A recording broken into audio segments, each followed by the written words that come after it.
لليوم أصدقائي لدينا جدول مميز يعالج فكرة دخول وخروج الموظف. أما الميزة الإيجابية الموجودة في هذا الجدول أنه له جدول مرفق يسجل أوتوماتيكيا.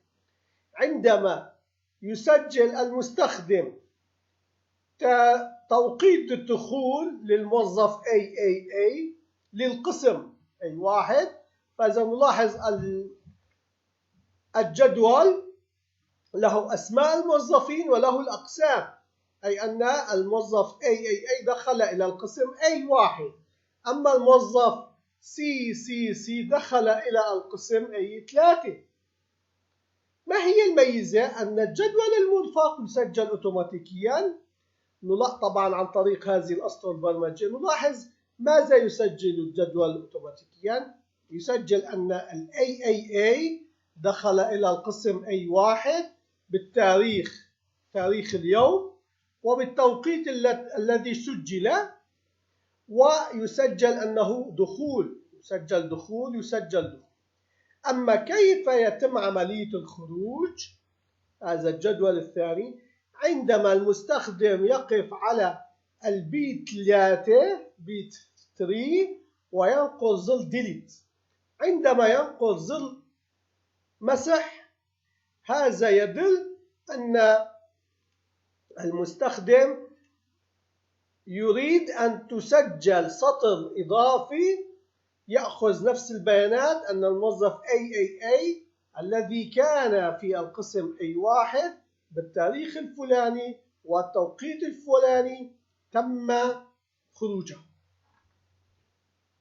فإذا التوقيت تاريخ يسجل أوتوماتيكيا عن طريق الكمبيوتر، والخروج يسجل أوتوماتيكيا عن طريق الكمبيوتر. أما الدخول يطلب من المستخدم أن يسجل عملية.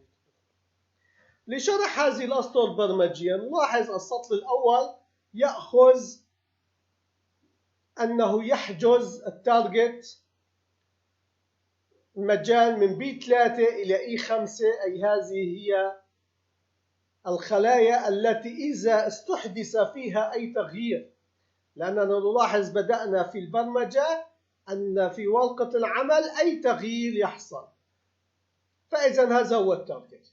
وهنا الإف تقول إذا كان التارجت المتغير أخذ التارجت، إذا كان التارجت يطبق يجب أن ندخل في حلقة. الحلقة تقول كل الخلايا الموجودة في التارجت، ونبدأ في البحث من الخلايا من الأسفل إلى الأعلى. فإذا تحقق الهدف نذهب ولكي نحصل على آخر سطر موجود من هذا الجدول يطلب أن ننتقل من الخلية التي تقول أننا في 1,048,576. هذه هي الأسطر الموجودة في الإكسل الحديث. ثم ينتقل إلى الأعلى خطوة ويزيد سطر، لأنه عندما ينتقل إلى الأعلى خطوة يقف عند الخلية المكتوبة ويزيد سطر. فإذا الآن وقف في السطر الفارغ. في هذه الحالة يقول ويتحسس إذا كانت الخلية التي تم التغيير فيها إذا كانت فارغة، أي أنه إذا المستخدم مسح ننتقل إلى هذا القسم. أما إذا لم يمسح تم تسجيل فيه بيانات، يتم التعرف إلى مجالين. المجال الأول هو فايل، والمجال الثاني هو سيلد. السيلد هو مكان التغيير الذي حدث في هذا المجال، أما الفايل هو مكان الأسطر الفارغة. فإذا الآن نحن اليوم نتعامل مع مجالين. فيقول إذا تحقق الشرط يقول أن آخر مجال موجود في هذا الجدول أضف له في العمود الأول والعمود الثاني والعمود الثالث طبعا بيانات. العمود الأول يأخذ اسم الموظف الذي هو موجود في العمود الأول من المجال silent هنا. أما الخطوة الثانية يذهب إلى العمود الثاني في الجدول ويسجل ما هو موجود في العمود الثاني هنا، أي أنه يسجل A2 يسجل ما هو موجود في السطل الثاني من العمود الذي نحن نقف فيه. أما الثالث والثالث هو خاص في التاريخ، فيقوم بتسجيل تاريخ اليوم ويغير تنسيقه. أما التالي يأخذ أيضا سطرين وهو خاص بالعمود الرابع، أيضا يأخذ التوقيت الذي تم تسجيله. فإذا سايل هو الخلية التي تم التغيير فيها، فيأخذ قيمة هذا التغيير الذي هو أكيد إنه توقيت ويغير تنسيقه إلى التوقيت. وفي العمود الخامس يسجل نص انتر تم الدخول.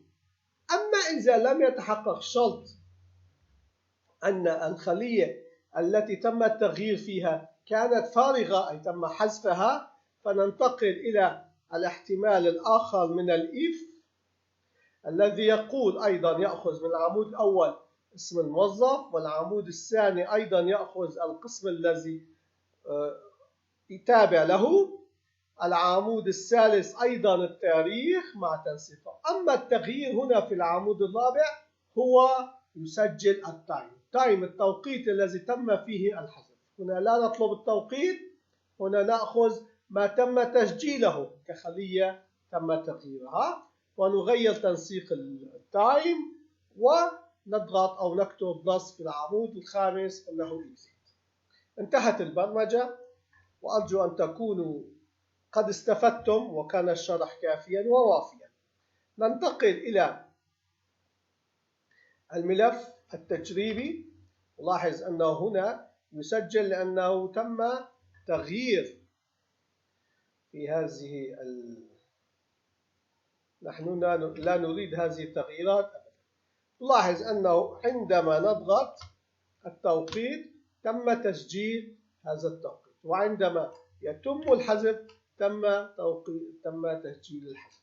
الموضوع جدا سهل ومهم. أرجو أن تستفيدوا من هذه البرمجة الموجودة. نلاحظ الملف التجريبي أيضا الذي يعالج خطوة فخطوة جميع المراحل